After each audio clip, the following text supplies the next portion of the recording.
రోజు అన్నం తినేవాడికి బోరు కొట్టి ఏ బిర్యానీనో తినాలనుకుంటాడు, లేకపోతే ఏ ఫ్రైడ్ రైసో తినాలనుకుంటాడు.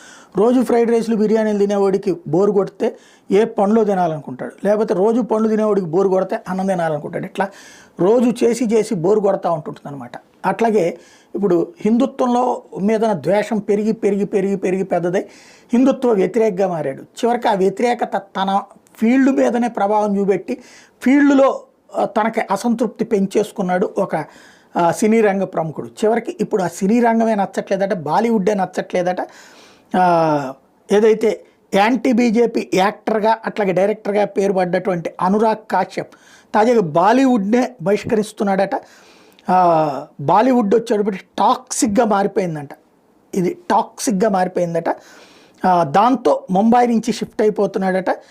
అదే ముంబైకి షిఫ్ట్ అవుతున్నాడట. ముంబై నుంచి మరొక వైపున డిస్గస్టెడ్